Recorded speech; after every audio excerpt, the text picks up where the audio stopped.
Hey everybody, this is Mr. Storm, and in this video we're going to talk about market segmentation. So market segmentation is the process of subdividing a market into distinct subsets of customers that behave in the same way or have similar needs. Now it's important that I highlight this thing at the top. Some of the things that I'm going to say to you in this lesson may seem a bit stereotypical, like I'm applying a very specific attribute to a whole general population, and that's exactly what I'm doing. It's important to remember that just because something applies to maybe a generalized group of people, like an entire generation, it doesn't mean it applies to every individual within that generation or within that group. Okay, does that make sense? I'm not saying that everyone in this group behaves the same way. I'm saying that enough people in this group behave in this way to where we can make specific decisions in marketing toward that group, but we're not being, we're not prejudging these people. We're not being prejudiced because we're saying everyone in this group behaves this way. Does that make sense? I know that we've been, all the adults in your life have been trying to teach you, don't judge people, by the groups they belong to. Don't prejudge people. Don't stereotype. And this is exactly what we're doing in this. But this is what marketers do, right? They look at trends, they look at behavioral trends, they look at age-related trends and things like that, and they make decisions based on those things. Okay, so businesses might segment the market by demographics, psychographics, geographics, behavioral issues, or behavioral trends as they pertain to products, so on and so forth. We're going to talk about all of those in this presentation. So demographics.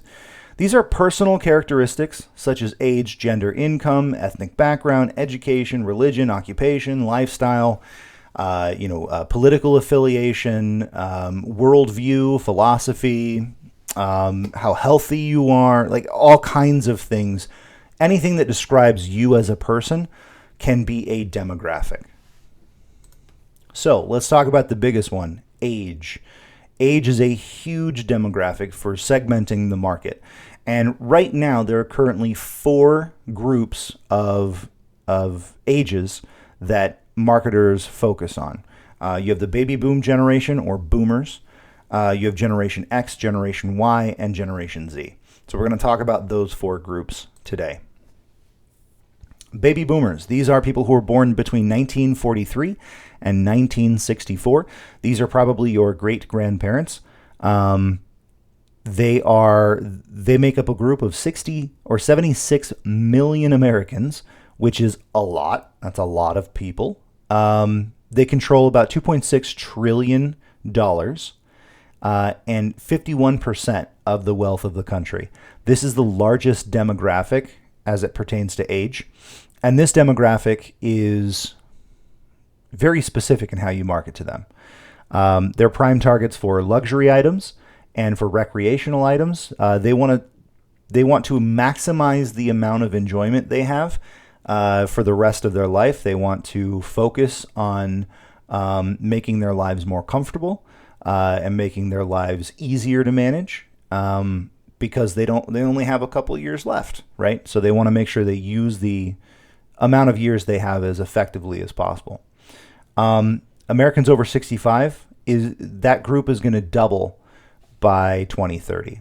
As we advance more in medical science, people live longer, and that means that group of older people, it grows. So baby boomers tend to buy products that are related to an aging population, products that make your life easier, products that are specific for, this age group. And I'm pretty sure you can think of all the funny examples, right? Depends diapers or the Life Alert thing or whatever it is, right? But that's really what we're talking about here. Baby boomers tend to watch more news, cable news. And so cable news networks do market tons of products toward this generation. Tons of pharmaceutical products are marketed on cable news. If you're watching, conservative cable news, they sell them things like reverse home mortgages or buy gold, invest in gold. Like, these are all products marketed specifically to baby boomers. Okay, Generation X. These are my parents, your grandparents. These are people born between 1965 and 1978. This is a group of about 40 million Americans. This generation is the first generation to really see dual career households or divorced parents. They were the first generation to see a lot of divorce, a lot of single family households, and this was the first generation to see a lot of moms in the workplace. Because of this, they've been bombarded from media at an early age. They were raised by TV. They were the early adopters to the internet when it became commercially available. They're relatively tech savvy if we're talking about tech from, the mid 90s. They've tried to stay up with trends, but they are less successful at doing so than the generations that come after them. They are savvy and skeptical consumers, meaning they know what they want, and they're very skeptical of someone telling them, especially a marketer, telling them something about a product. They tend to rely more on customer reviews and peer reviews. They rely more on word of mouth to figure out whether or not a product is worth buying. They're also better educated than the previous generation. They had much more access to higher education, much more access to college. This was the first generation that if you wanted to go to college, you could. Before this, you had to actually achieve college entrance. For these guys, it was, you want to go to college? Here's some money from the government. Here's a school that will take you, and you can go to college. So they are better educated than previous generations. They're also more financially cautious and conservative than the generations that come after them. So than millennials and Gen Z. They tend to save their money more. They tend to be pretty stingy with products that they buy. They tend to look down on some of the products that I would buy or that you would buy because they're seen as unnecessary or frivolous. Because they have lived through a couple of financial downturns nationally in their lifetimes, they tend to be a lot more conservative with their money. So to market to Generation X, marketers should use sharp images, music, sense of humor, a little irreverence, and nostalgia works well with this group of people as well. This is why you see a lot of 80s music being played in commercials these days, because this hits that specific point of nostalgia for Generation X. They remember that song and they haven't heard it for 30 years, and they're like, wow, I used to love that song. Let me go on Spotify and find it. And that positive association applies to the product, right? So they associate that good song they remember to the product that is being marketed. Generation Y, millennials. This is me. This is my group. I'm an older millennial. I was born in 1985. So this is anyone born between 1979 and 2000. Now, it is important to note that these ranges for years, they tend to vary depending on the source you're looking at. These are just common, the numbers that I've chosen to highlight here, or the years I've chosen to highlight here, are just the most common ones I've seen around. These are a bit amorphous, right? It's not like there's a specific date line where millennials start and Gen X stops, but this is generally applicable. So between 1979 and 2000, people born between those, they tend to be millennials, right? So this is 71 million Americans. For millennials, experience is everything, right? The experience, meaning we'd much less rather buy a product than we would rather experience something, go do something, be a part of something, right? For us, our possessions aren't as necessary to us, and they aren't as necessary to our identity. Specifically, you don't see a lot of millennials that are like, I have to have this specific product or my life is over, right? We tend to be more about the experience. Think about it like cars, right? There are a lot of people that say, I have to have a Ford truck, or I cannot, because that's a part of my identity. The specific product I buy is part of my identity. Millennials tend to not care about that stuff as much. They tend to focus more on, is the experience of owning this vehicle better for me or worse, not the specific product. To millennials, friends equal family. So with Gen X, we saw a break of the family system, the way it was traditionally seen, more divorce, more things like that. That's still a thing. That's still relevant to millennials. And because of that, we've learned to incorporate friends into the family group. You'll see more millennials referring to friends of theirs as, their brother or their sister, and their kids referring to, oh, that's Uncle John. Even though he's not technically related, we consider him an uncle. That's what millennials tend to do that more. Millennials prefer groups to one-on-one interaction. They'd much rather have a group of people around. They throw more parties. They kind of like to have more people around. They tend to have more of an engagement on social media. Millennials were a nurtured generation. Now, this is usually couched in negative terms, meaning, millennials are spoiled and, they've just been coddled all day, and they're the participation trophy generation, all that stuff. Sure, that's probably true. But it really is more that Gen X had a very negative experience in their childhood with their parents. And so they sought to fix that. They sought to rectify that when they had kids. And so with their kids, they tended to be more nurturing, more open with their emotions, more, hey, let's talk about it. Let's figure out how to solve this problem together. They tended to be more, focused on the child as opposed to focused on their own needs. And so millennials grew up in a safe environment for the most part. And they felt nurtured and cared for. Now, for some millennials, whenever they reached the real world and they had to actually go find jobs, and they realized that the real world isn't as kind and caring as maybe their parents were, they tend to have a bit of a reaction to that. They tend to see more injustice in the world than there might be. They tend to see more inequality than there might be. Millennials also focus more on diversity. They celebrate diversity. They focus more on equality. They want everyone to have the same opportunity. They have high expectations for the products that they buy. So, for example, if I'm buying a product from a company and I find out that they have, terrible practices overseas, they use sweatshop labor and they don't pay their employees well, and or they're poisoning the groundwater of this tribe in Africa, I tend to not want to buy that product anymore, because that company, I have higher expectations for the companies that I give my money to than other groups. And so if I find out they're doing something inappropriate, then I won't spend my money there. We tend to link our political views in with our buying practices a lot more. You'll see a lot of millennials boycotting products because of political stands that those products have made. If you want an example that's pretty relevant, think about how many millennials reacted to Nike taking a stand as it pertained to the Colin Kaepernick protests.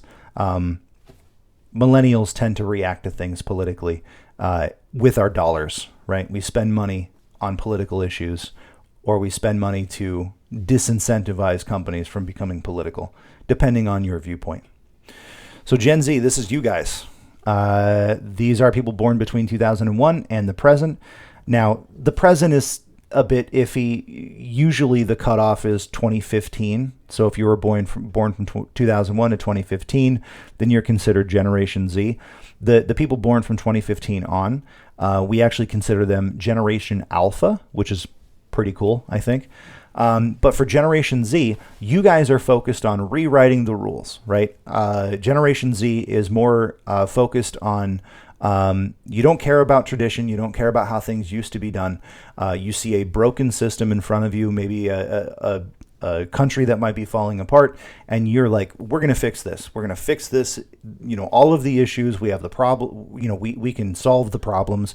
We need to rewrite the rules to make these problems go away. So you're totally not tethered to the past in the way that traditionally things have been done. You are focused on rewriting the rules and improving systems with a better understanding of how things work.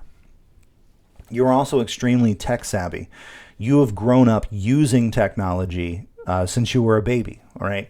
This is the generation that, when you were a toddler, someone gave you a cell phone to play with. This is the generation that tends to not really watch cable television. You mostly watch all of your television on the internet. This is the generation that grew up with social media. And you understand it differently than any other generation before you does. So you are definitely more tech savvy, and marketers need to know that so that if they're marketing to you specifically, they know exactly how to do so. You tend to be more connected with education and workforce issues, meaning you understand a lot more about the way the world works than any generation before you did. You are very interested in issues that pertain to quality of life when it comes to work. And you have the tools necessary to learn a lot of information in a very short amount of time. And you use that very effectively when it comes to figuring out your place in the world. You're team oriented, meaning you work better in groups. You work well in groups. You work better in groups than previous generations. And you're able to work with a group of people to get things done better. You're also good multitaskers.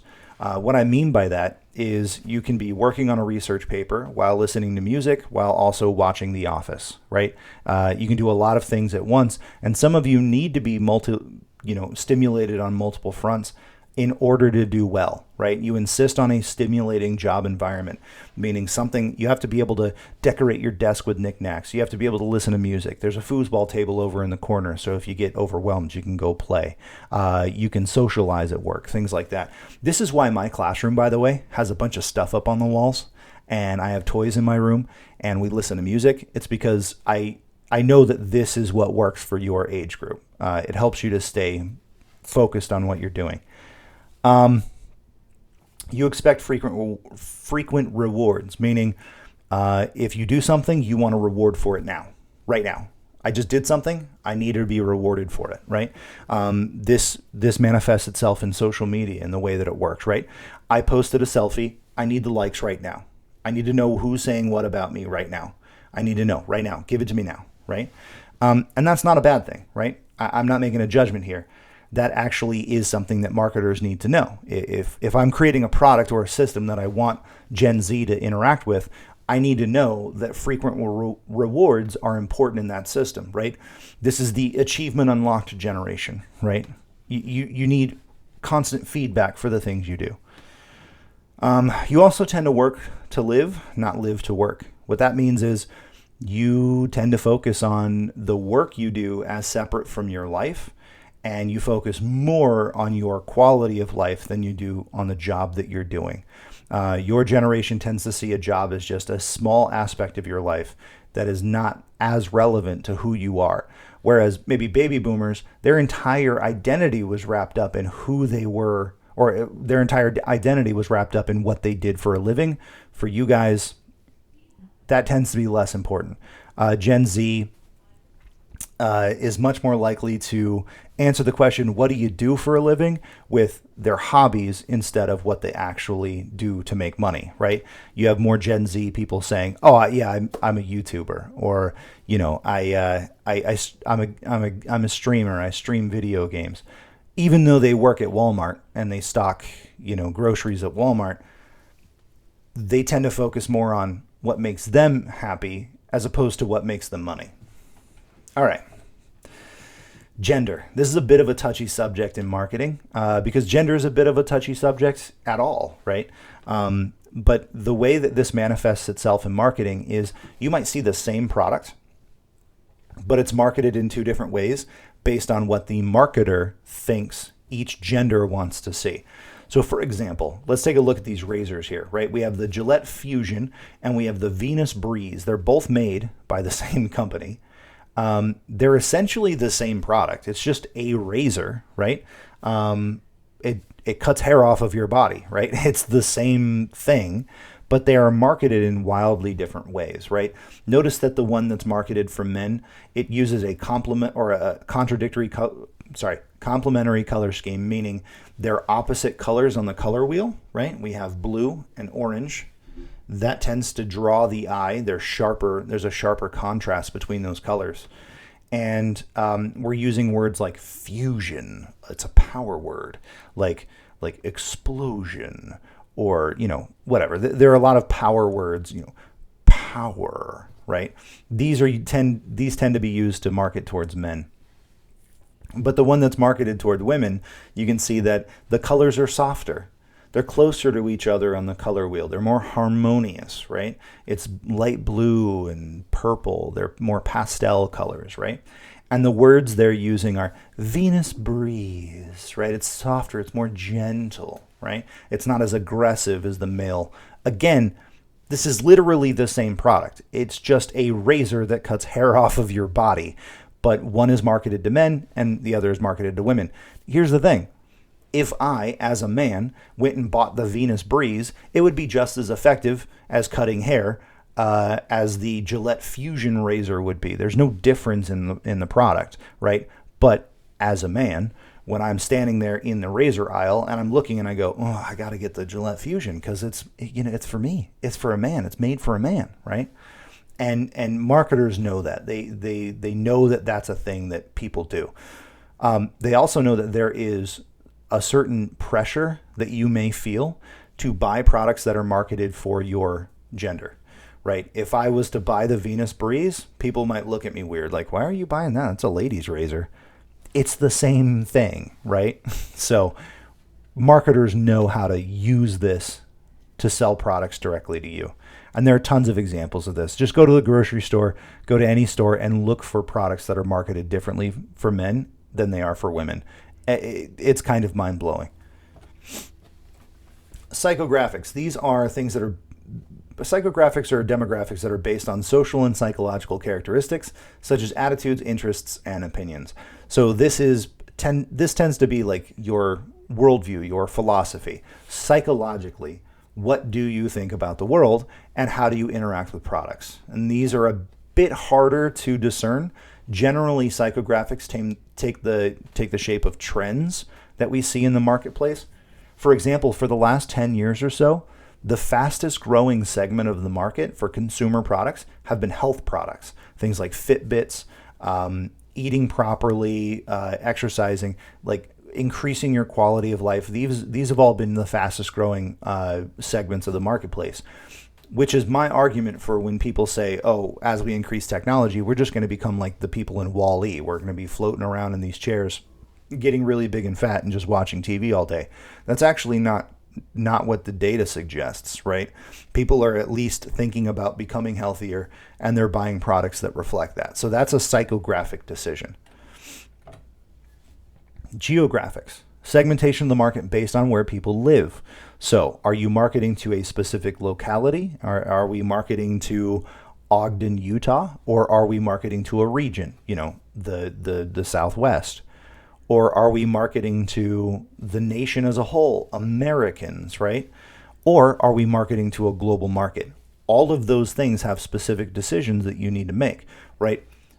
For example, if I'm marketing to a local population, then I have to understand the other demographics that relate to that population, like the religion, their political ideologies, the age group that's generally reflected in that population. Things like that. Those are important, right? And that's what this slide says. I kind of jumped ahead. So, behavioral segmentation. These are statistics about customers or consumers, sorry, based on their knowledge, attitudes, use, and or response to a product. This is essentially, are you loyal to this brand?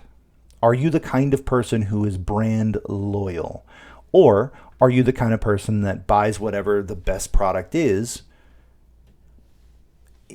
This is your behavioral segmentation, right? Do you focus more on buying products often, or do you buy one product and use that product forever? Do you buy a bunch of competing products in a market and try them all out and see which one works best for you? Or do you find one you like and you stick with it forever? So these are all behavioral decisions. Let's talk very quickly about positioning of products. This is going to be very, very fast.